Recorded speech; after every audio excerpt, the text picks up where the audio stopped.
Good afternoon, my Central Scholars, my Central Techies. I miss you. I've been hearing some very good things about your Google Meets or your Zoom meetings that you're having with your teachers for your mini sessions, and I love that you have an opportunity to see your classmates. I wanted to go over some Google Meet etiquette.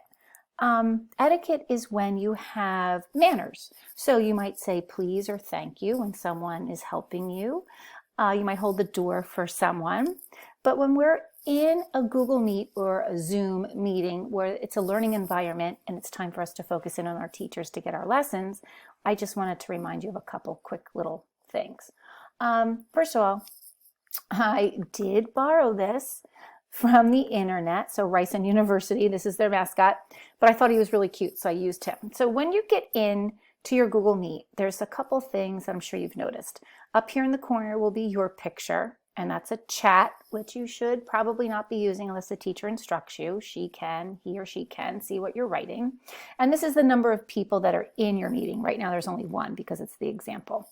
Down here, the three little dots, sometimes we call them snowmen, the snowman, is settings. Present now. This is what your teacher sometimes will use to present his or her screen. It's kind of what I'm doing now. I hit present now to show you so that everyone can see the same screen at the same time.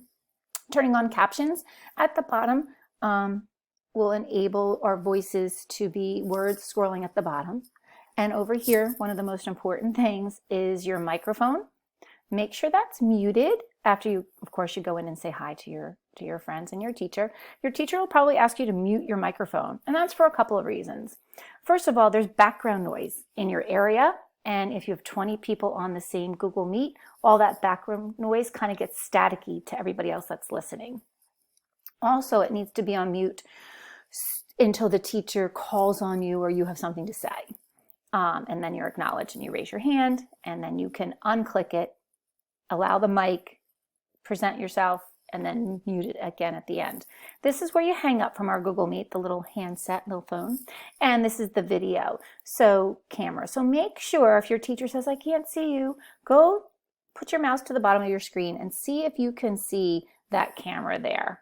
And if it has the red line through it, that means it was turned off. You need to click it again to turn it back on.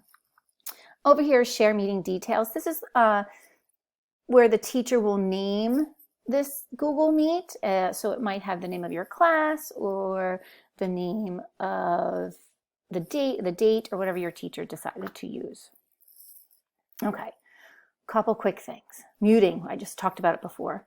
You must mute your microphone, keep that background noise not available to others to hear, and also, I think it helps you focus and concentrate on what your teacher is presenting to you.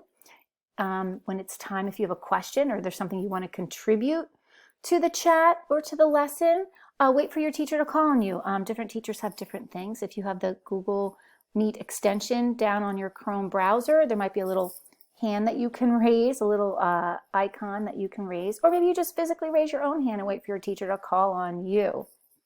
It's kind of fun to have all 20 classmates together in one place on the screen. But it's still very important, just like in class, that you wait your turn and wait for the teacher to call on you, because when 20 people all talk at once, it's kind of hard to discern what everyone has to say. And I have to say, it's one of the things I have trouble with. I have so much difficulty waiting my turn to talk, and I have to be aware of that when I'm presenting or listening to a presentation. Stay attentive. Pay attention.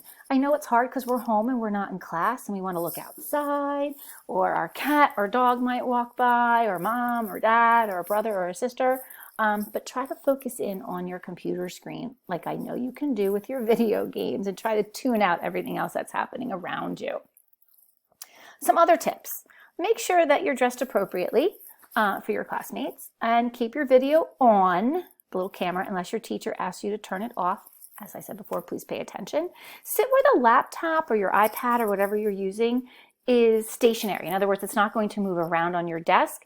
And make sure the camera has your face. A lot of times I only see kids from this part up during the meeting, and look into the camera while you're talking. I also have difficulty with that, knowing to look right at the camera while I'm presenting. Don't share your screen. That's something the teacher will be doing to present, unless he or she asked you to specifically do that if you had something that you wanted to showcase. And I have difficulty with this too. Please don't talk when someone else is talking. Be aware of the chat in the background conversations going on behind you. You're not allowed to mute or delete other people from the room. I don't think you have access to that, but just it's another Google Meet etiquette to remember. And let's not use emojis or have a text conversation going on the side unless your teacher asks you to do that as well. So my Central Scholars, I just want to let you know that I do miss you. Please continue to use good digital citizenship. Enjoy your Google Meets or Zoom meetings with your teachers and your classmates, and I hope to see you soon. Bye.